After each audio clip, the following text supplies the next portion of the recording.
Bismillahirrahmanirrahim. Assalamualaikum warahmatullahi wabarakatuh. Alhamdulillahirabbil alamin. Segala puji bagi Allah yang masih memberikan kita nikmat iman, nikmat Islam, hati yang masih terpaut dengan kajian. Shalawat serta salam semoga tetap tercurah kepada baginda Nabi Muhammad sallallahu alaihi wasallam. Allahumma sholli ala sayyidina Muhammad. Selamat datang di channel hari ini. Pada kesempatan kali ini saya akan sharing terkait dengan materi yang berjudul Ramadan Momen Membumikan Al-Qur'an. Materi ini telah disampaikan di acara kajian Muslimah Pecinta Ilmu hari Sabtu tanggal 8 Maret 2025 waktu jam 9 pagi di Masjid Besar Baitul Muttaqin, Antapani, Bandung. Selamat menyimak. Alhamdulillah Allah telah sampaikan kita di bulan suci Ramadan, bulan Ramadan Karim, Ramadan mulia. Banyak sekali julukan untuk bulan Ramadan. Ada Ramadan Syahrus Sabar, Ramadan bulannya kesabaran, Ramadan bulannya perjuangan, Ramadan bulannya saum, dan Ramadan Syahrul Quran. Apalagi di bulan suci Ramadan, Rasulullah pun banyak sekali melakukan peperangan. Jadi Masya Allah. Kali ini yang akan dibahas adalah Ramadan Syahrul Quran, Ramadan bulannya Al-Quran. Ramadan menjadi bulan yang paling terbaik di antara 12 bulan lainnya, itu karena tersebab Ramadan adalah bulan saat diturunkannya Al-Quran. Jadi apapun yang melekat dengan Quran itu akan menjadi terbaik, termasuk bulan Ramadan. Kalau Quran itu turun di bulan yang lain, misal bulan Rajab, ya bulan Rajab yang akan menjadi yang terbaik. Dan Allah takdirkan bahwa Quran ini diturunkannya di bulan Ramadan. Allah sampaikan di dalam Quran surat Al-Baqarah ayat 185. A'udzu billahi minasyaitonir rajim. Bismillahirrahmanirrahim. Syahrul Ramadan allazi unzila fihil Qur'anu hudan linnasi wa bayyinatin minal huda wal furqan. Bulan Ramadan adalah bulan yang di dalamnya diturunkan Al-Qur'an sebagai petunjuk bagi manusia dan penjelasan-penjelasan mengenai petunjuk itu serta pembeda antara yang hak dan yang batil. Quran surat Al-Baqarah ayat 185. Salah satu fungsi dari Al-Quran adalah sebagai petunjuk hudan. Maka kalau diibaratkan, Al-Quran itu sebagai GPS menuju surga. Bayangkan jika kita tersesat. Seperti di dalam gambar, itu adalah seorang pria yang tersesat di hutan. Dia bawa ponsel, tapi ponselnya itu nggak ada sinyalnya karena di dalam hutan. Susah sinyal. Maka apa yang terjadi, yang dirasakan oleh pria tersebut? Tentu saja, sebagaimana orang pada umumnya, kalau dia tersesat dan bingung mau nanya ke siapa, maka yang akan terjadi adalah dia bingung, ketakutan, panik, khawatir nggak bisa pulang lagi dengan selamat, bimbang, ragu hidupnya. Intinya akan seseorang yang tanpa bimbingan, tanpa petunjuk dalam menjalani kehidupan, maka dia akan capek hidupnya. Beres satu masalah, datang lagi masalah berikutnya. Lelah, capek menghadapi peliknya kehidupan. Maka ibarat seperti itu. Al-Quran itu adalah GPS bagi semua masalah kehidupan manusia. Petunjuk hidup agar selamat di dunia dan akhirat. Sebagaimana yang tadi disampaikan bahwasanya Al-Quran itu sebetulnya berfungsi sebagai petunjuk hidup manusia agar selamat dunia dan akhirat.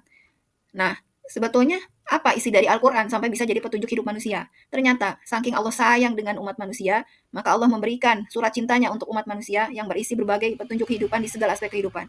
Mulai dari urusan bangun tidur hingga bangun negara, semuanya tercantum di dalam Al-Quran. Allah berfirman dalam Quran surat An-Nahl ayat 89. A'udzu billahi minasyaitonir rajim. Bismillahirrahmanirrahim. Wa nazzalna 'alaikal kitaba tibyanan likulli syai'in wa hudan wa rahmatan wa busyra lil muslimin. Kami turunkan kitab Al-Qur'an kepadamu untuk menjelaskan segala sesuatu sebagai petunjuk, rahmat dan kabar gembira bagi orang-orang muslim. Quran surat An-Nahl ayat 89.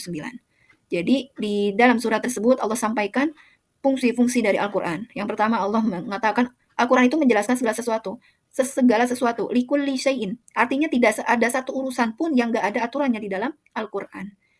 Kenapa demikian? Itu sebagai petunjuk hidup manusia agar dia tidak tersesat. Kemudian sebagai rahmat, sebagai bentuk kasih sayang Allah kepada kita. Dan kabar gembira bagi orang-orang muslim. Ibaratnya, jika seorang orang tua melepas anaknya misalnya merantau, kemudian semakin banyak petuah-petuah yang disampaikan kepada anak tersebut, itu menunjukkan tanda sayang banget perhatiannya orang tua kepada anak tersebut. Dek, nanti kalau adek merantau, tinggalnya di rumah kenalan ibu misalnya. Ibu sudah siapkan di tas adek ada bekal ini, obat-obatan. Itu sampai detil, semakin detil, menunjukkan semakin perhatian, semakin sayang. Nah, seperti itulah Al-Quran pun adalah surat cinta dari Allah, dan Allah saking sayangnya kepada umat manusia, agar nanti hidup selamat di dunia dan akhirat, maka isi dari Al-Quran itu komplit, lengkap. Lengkap dari sisi apa? Dari sisi terdiri dari akidah dan syariah. Akidahnya apa? Akidah adalah jawaban.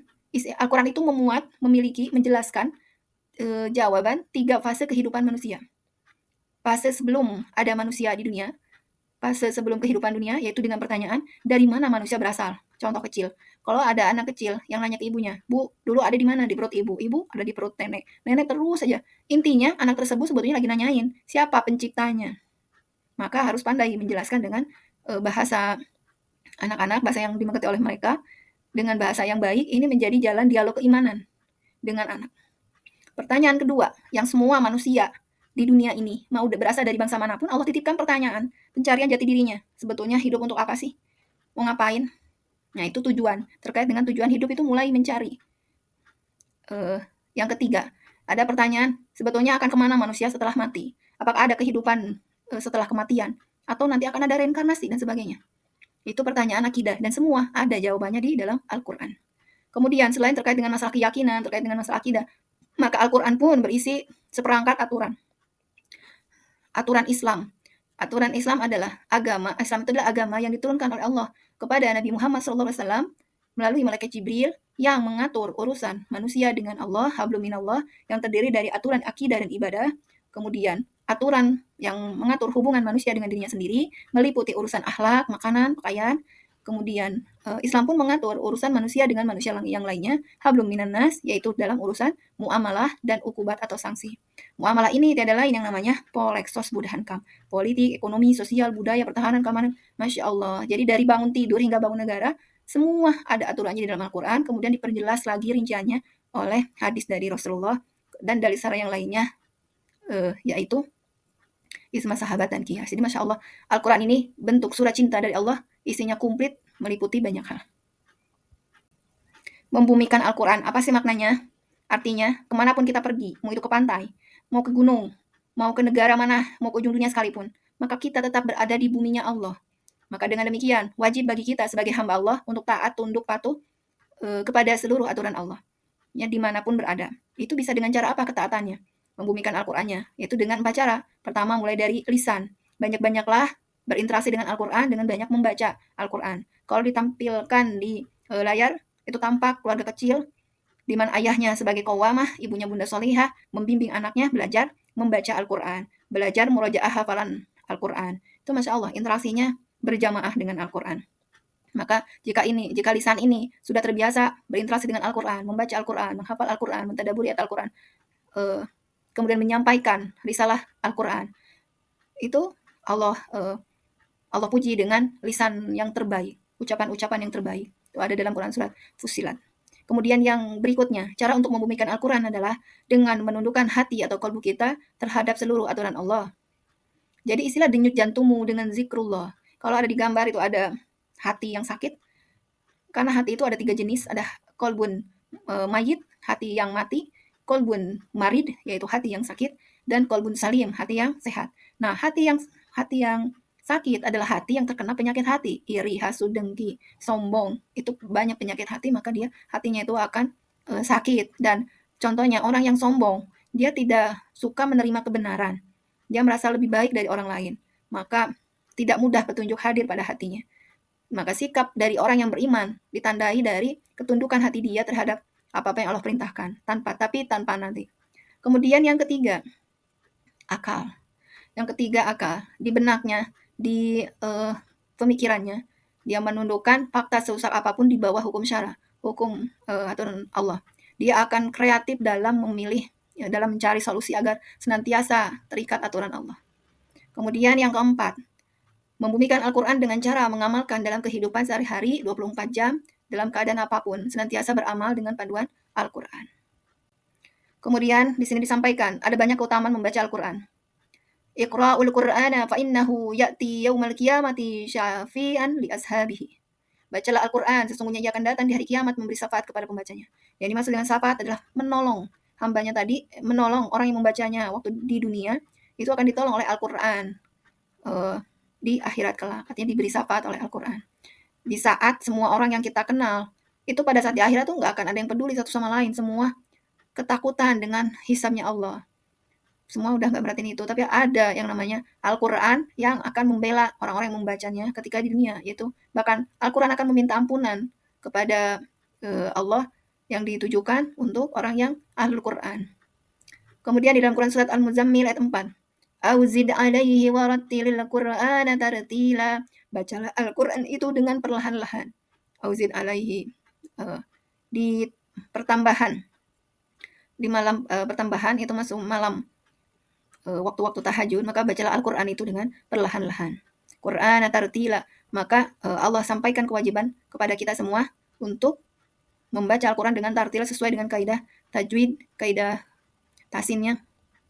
Kemudian ada kabar baik untuk kita semua. Di dalam hadis riwayat Ad-Dailami, Rasulullah Shallallahu Alaihi Wasallam bersabda, ketika seorang hamba menghatamkan Al-Quran, maka di penghujung khatamnya sebanyak 60.000 malaikat akan memohonkan ampun untuknya. Masya Allah. Dan ingat pula hadis dari Rasulullah, khairukum man ta'allama al-Qur'ana wa 'allamahu. Sebaik-baik kamu adalah yang mempelajari dan mengajarkan Al-Quran. Dan Al-Quran sampaikan di dalam Quran Surat Al-Isra 82 bahwa Al-Quran itu sebagai obat, sebagai asyifa, baik itu penyakit yang zahir maupun penyakit yang batin. A'udzu billahi minasyaitonir rajim. Bismillahirrahmanirrahim. Wa nunazzilu minal Qur'ani ma huwa shifaa'un wa rahmatul lil mu'minin. Wa rahmatul lil mu'minina wa la yazidudz zalimin illa khasara. Kami turunkan dari Al-Quran sesuatu yang menjadi penawar dan rahmat bagi orang-orang mukmin. Sedangkan bagi orang-orang zalim atau Al-Quran itu hanya akan menambah kerugian. Quran Surat Al-Isra 82. Kemudian Allah pula sampaikan di dalam Quran Surat Al-Hasr ayat 7. Fala wa rabbika la yu'minuna hatta yuhakimuka fima syahara bainahum. Bainahum summa la yajidu fi anfusihim harajan mimma qadaita wa yusallamu taslima. Demi Tuhanmu mereka tidak beriman hingga bertahkim kepadamu Nabi Muhammad dalam perkara yang mereka perselisihkan di antara mereka. Kemudian mereka tidak ada keberatan di dalam diri mereka terhadap keputusan yang Rasulullah berikan, yang Allah berikan kepada mereka. Namun hati mereka terima dengan sepenuhnya. Jadi makna dari wa yusallimu taslima adalah orang tersebut menerima tanpa syarat, tanpa tapi, tanpa nanti. Ketundukan, senantiasa memutuskan segala perkara dengan panduan Al-Quran. Dan hati sama sekali tidak merasa keberatan. Ngedumel itu nggak ada kamusnya. Kemudian membumikan Al-Quran melalui amal. Artinya itu taat sepenuhnya berislam kafah. Sebagaimana Allah sampaikan dalam Quran Surat Al-Baqarah ayat 208. Ya ayyuhallazina amanu dakhulu fissilmi kafah wa la tattabi'u khutuwatis syaitan innahu lakum aduwwum mubin. Wahai orang-orang yang beriman, masuklah ke dalam Islam secara menyeluruh dan janganlah ikuti langkah-langkah setan, sesungguhnya ia musuh yang nyata bagimu. Maka hendaknya kita mencintai Al-Quran sepenuh hati. Jangan sampai kita melakukan ketaatan sebagian, kemudian ingkar pula pada sebagian ayat yang lain. Atau istilahnya STMJ, sholat terus maksiat jalan. Auzubillah ya. Nah, yang harus kita lakukan apa? Berdasarkan Al-Baqarah 8 tadi, maka adalah ketaatan total terhadap syariatnya Allah. Terikat hukum syara dengan syariatnya, terikat hukum syara dalam setiap amal perbuatannya, Masya Allah. Pada faktanya, sudah sekian berulang-ulang kali Ramadan tiba, namun perlakuan kita terhadap hukum Allah yang lain itu berbeda. Coba teman-teman perhatikan yang di bold warna merah. Di dalam ayat puasa maupun ayat Qisas, awal dan akhir ayatnya itu sama. Yang pertama ayat puasa diawali dengan kata, Ya ayyuhallazina amanu kutiba alaikumus siyam. Kemudian dalam Quran Surat ayat Qisas, Ya ayyuhallazina amanu kutiba alaikumul qisas. Masya Allah. Jadi di ayat tentang puasa, wahai orang-orang yang beriman, diwajibkan atas kamu berpuasa. Sebagaimana diwajibkan atas orang-orang sebelum kamu agar kamu bertakwa. Untuk ayat puasa, nerima. Tapi kenapa tidak menerima, berkeberatan untuk diterapkannya ayat tentang qisas? Ya ayyuhallazina amanu kutiba alaikumul qisas. Wahai orang-orang yang beriman, diwajibkan kepadamu melaksanakan qisas berkenaan dengan seseorang yang dibunuh. Jadi, untuk urusan qisas, negara kita nggak mau pakai itu. Maka akhirnya apa? Mengundang, menyelesaikan masalah dengan masalah. Jadi tidak boleh taat sebagian, ingkar sebagian.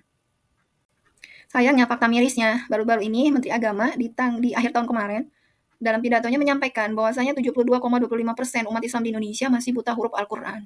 Artinya apa? Jika dikumpulkan dalam 100 orang, maka 72 diantaranya itu, sebanyak itulah yang nggak bisa baca Quran. Jangankan untuk level memahami, mempraktekkan, untuk bacanya saja belum mengerti. Jadi ini PR bareng-bareng ya, PR bersama, sesama kaum muslimin terbesar di Indonesia. Kemudian, fakta miris berikutnya. Saat aturan Al-Quran dicampakkan, maka berbagai kemaksiatan bermunculan. Contohnya secara individu, ternyata individu warga Indonesia yang berhutang ke pinjaman online itu di angka 18 juta warga Indonesia lebih. Sekitar 5% dari total 297 juta jiwa. Jadi yang stres mikirin dari mana harus ngelunasin pinjol, tagihan debt collector, sering-sering itu bisa sampai bikin keluarga hancur. Hutang ribawi Indonesia. Nah, ternyata negara pun melakukan pelanggaran berat, meminjam dengan hutang ribawi. Dan ini datanya hingga akhir tahun 2024 lalu, itu mencapai 8.461,93 triliun. Ya Allah, hutangnya sudah sangat-sangat besar, alih-alih dilunasin yang ada, sudah direncanakan untuk nambah hutang lagi sebesar 775 triliun di tahun 2025. Ya Allah, tentu kita ini pelanggaran terhadap larangan riba. Akibatnya, negeri kita itu ekonominya sulit karena tidak ada uang, tidak ada dana untuk membiayai kehidupan negaranya kecuali dari utang dan pajak karena kekayaan alamnya sudah dikuasai, sudah dimiliki, sudah diberikan wewenangnya kepada asing dan asing, sedangkan rakyat gigit jari. Ya Allah. Nah, kemudian kasus yang lainnya adalah ternyata banyak yang stres, banyak yang terkena mental health-nya dan sampai akhirnya putus asa dan bunuh diri. Nauzubillah ya, semoga dijauhkan. Jadi sepanjang Januari hingga Oktober 2024 saja, angka kasus bunuh diri yang melibatkan berbagai usia, namun terutama yang muda-muda, ini telah menyentuh angka 1023 kasus. Ya Allah, ini yang tercatat, yang tidak tercatat itu lebih banyak lagi. Maka ingatlah firman Allah dalam Quran Surat Taha ayat 124. A'udzu billahi minasyaitonir rajim. Bismillahirrahmanirrahim. وَمَنْ أَعْرَضَ عَنْ ذِكْرِي فَإِنَّ لَهُ مَعِيشَةً ضَنكًا وَنَحْشُرُهُ يَوْمَ الْقِيَامَةِ أَعْمَى. Siapa saja yang berpaling dari peringatanku, berpaling dari aturan Islam, sesungguhnya baginya penghidupan yang sempit. Dan kelak kami akan mengumpulkannya pada hari kiamat dalam keadaan buta. Nauzubillah ya. Jadi ancamannya siapapun yang mencapakan aturan Allah sholat tidak penting, maka hidupnya akan dijamin sempit, sulit, pahit. Dan nanti ketika di hari kiamat dikumpulkannya dalam keadaan buta. Nauzubillah. Gak kalah ngerinya. Ternyata pada fakta di luar negeri, ini terjadi banyak maraknya penistaan terhadap Al-Quran.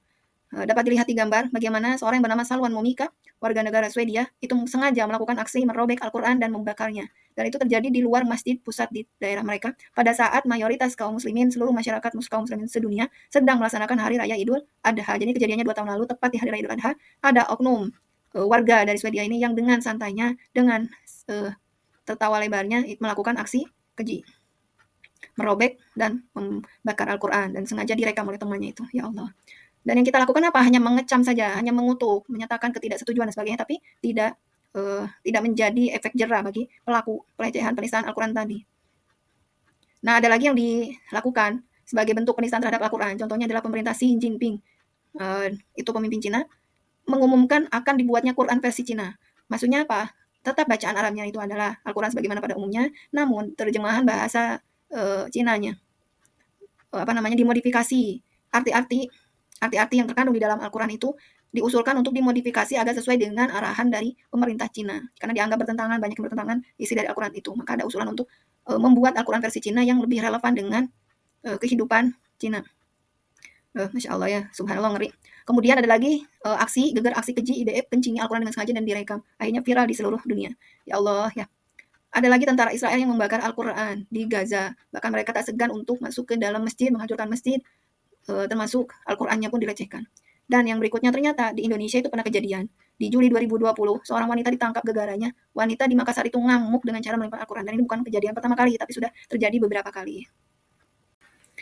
Al-Quran itu berfungsi sebagai cahaya, penerang jiwa dan akal dalam kehidupan. Allah sampaikan perumpamaan Al-Quran sebagai cahaya ini ada di dalam Quran surat An-Nisa ayat 174. dengan kata nurum mubina, cahaya yang terang benderang, itu yang disebut dengan Al-Quran. A'udzu billahi minasyaitonir rajim. Bismillahirrahmanirrahim. Ya ayyuhan nasu qad ja'akum burhanum mir rabbikum wa anzalna ilaikum nuram mubina. Wahai manusia, sesungguhnya telah sampai kepadamu bukti kebenaran Nabi Muhammad dengan mukjizatnya dari Tuhanmu, dan telah kami turunkan kepadamu nuram mubina, cahaya yang terang benderang yang tiada lain adalah Al-Quran. Kenapa kita butuh cahaya? Maka tanpa cahaya hidup kita gelap. Fa'aminu billahi wa rasulihi wan nuril ladzi anzalna wallahu bima ta'maluna khabira. Berimanlah kamu kepada Allah dan Rasul-Nya dan cahaya itu Al-Quran yang telah kami turunkan. Allah maha teliti terhadap apa yang kamu kerjakan. Jadi, di dalam Quran surat At-Taghabun ayat 8 Allah sampaikan bahwasanya perintah untuk beriman kepada Allah, kepada Rasul-Nya dan kepada cahaya petunjuk yaitu Al-Quran. Jika kita ingin merasakan solusi dalam kehidupan ini, orang yang sudah kayak buntu, bingung menghadapi permasalahan hidupnya, itu ibaratnya itu gelap. Kayak nggak ada masa depan gitu, masa depan suram. Tetapi kalau seseorang sudah dikasih jalan petunjuk, kalau bahasa Sundanya itu caang pikiran, maka dia akan selamat dan jiwanya itu akan dalam keadaan ketenangan, tumanina, nggak ada kekhawatiran. Akalnya pun terpuaskan. Itu Masya Allah ya, cahaya. Al-Quran pun merupakan jalan lurus, jalan yang benar, solusi tercepat. Itu apa kuncinya? Syaratnya, iman dan istiqomah beramal soleh. Jadi kalau teman-teman mau menuju satu tempat, satu tujuan, ini diibaratkan ada rumah di bawah dan ada masjid di seberangnya. Nah, kalau ada seseorang lebih memilih jalur yang berkelok-kelok, itu tentu trek lintasannya itu jauh lebih panjang dibandingkan jalan yang lurus. Maka ada kalimat siratal mustaqimah dalam Quran surat An-Nisa 174, kemudian dalam Quran surat Al-Fatihah ayat 6 sampai 7, ihdinas siratal mustaqim, bimbinglah kami ke jalan yang lurus. Ke jalan yang lurus itu jalan yang benar itu seperti apa? Jalan yang sesuai dengan petunjuk Al-Quran dan hadis. Siapapun yang hidupnya bersama Al-Quran maka akan menjadi terbaik. Apapun yang melekat dengan Al-Quran itu akan menjadi terbaik. Contohnya, malam terbaik itu adalah malam 1000 bulan, yaitu malam Lailatul Qadar. Nah, jika menghidupkan malam dengan Al-Quran, maka itu akan disebut dengan malam terbaik, itu malam Lailatul Qadar. Yang kedua, bulan terbaik, bulan Ramadan. Ramadan menjadi mulia tersebab turunnya Al-Quran di bulan Ramadan. Jadi Ramadan menjadi bulan yang paling baik di antara 11 bulan lainnya, tersebab Al-Quran. Kemudian malaikat terbaik itu adalah malaikat Jibril, Sayyidul Malaikah, pemimpinnya para malaikat. Malaikat Jibril dimuliakan. Kenapa? Karena membawa wahyu dari Allah, membawa Al-Quran kepada Rasulullah. Nabi terbaik adalah Nabi Muhammad. Kenapa jadi terbaik? Karena mukjizatnya adalah Al-Quran. Maka Nabi menjadi pemimpin para Nabi pada saat peristiwa Isra Mi'raj. Maka Rasulullah menjadi imam dari seluruh Nabi yang telah sebelumnya ada, imam di Masjidil Aqsa pada saat peristiwa Isra Mi'raj. Jadi Nabi Muhammad adalah Nabi terbaik tersebab mukjizatnya Al-Quran. Kemudian kota terbaik adalah kota Mekah dan Madinah. Kenapa jadi terbaik? Karena di dua kota tersebut Al-Quran diturunkan menjadi asbabun nuzul, turunnya ayat-ayat Allah. Maka kota Mekah dan Madinah menjadi kota terbaik. Kemudian umat terbaik, yaitu umatnya umat Islam. Allah sampaikan dalam Quran surat Al-Imran ayat 110. A'udzu billahi minasyaitonir rajim. Bismillahirrahmanirrahim. Kuntum khaira ummatin ukhrijat linnasi ta'muruna bil ma'rufi wa tanhauna 'anil munkari wa tu'minuna billah. Kamu umat Islam adalah umat terbaik yang Allah ciptakan untuk manusia. Selama kamu berbuat yang ma'ruf, mencegah kemungkaran dan beriman kepada Allah. Jadi, umat Islam akan menjadi umat terbaik manakala menerapkan Al-Quran. Menjadikan Al-Quran sebagai imam, bukan makmum. Kalau Al-Quran bilang A, ya A. Al-Quran bilang B, yang ikut, yang namanya makmum ngikut apa kata Al-Quran. Pada saat itu perintahnya larangan, perintah untuk mengerjakan satu kebaikan. Kalau yang namanya makmum harus ngikutin imam. Bahkan mukjizat Al-Quran itu mampu mengubah wajah gelap dunia menjadi peradaban mulia. Itu telah terbukti dalam kegemilangan sejarah penerapan Islam oleh khilafah selama 1300 tahun lamanya. Masya Allah. Dan ini dipuji oleh seorang sejarawan barat non-muslim dalam buku yang ia tulis bersama istrinya, Ariel Duran, yaitu Story of Civilization. Ia mengatakan dalam bukunya tersebut, para khalifah telah memberikan keamanan kepada manusia hingga batas yang luar biasa besarnya bagi kehidupan dan kerja keras mereka. Para khalifah itu juga telah menyediakan berbagai peluang untuk siapapun yang memerlukan dan memberikan kesejahteraan selama berabad-abad dalam wilayah yang sangat luas. Fenomena seperti itu belum pernah tercatat dalam sejarah setelah zaman mereka. Non-muslim saja sampai mengakui betapa hebatnya pengaruh dari kehilafan Islam hingga mampu memberikan keamanan kesejahteraan pada siapapun. Warga negara dunia, luar biasa. Jadi menjadi mercusuar peradaban. Keberhasilan khilafah membumikan Al-Quran hingga menjadikan Islam rahmatan lil alamin tersebar luas itu adalah dikarenakan rahasianya dengan faktor 3U. Yang pertama adalah ulama yang amanah menjaga Islam dan memperjuangkan Al-Quran beramar ma'ruf nahi munkar pada penguasa. Menjadi ulama warasatul anbiya, ulama pewaris para nabi yang amanah. Yang kedua adalah umaro, penguasa. Penguasa yang memimpin negeri dengan panduan Al-Quran bukan hawa nafsunya.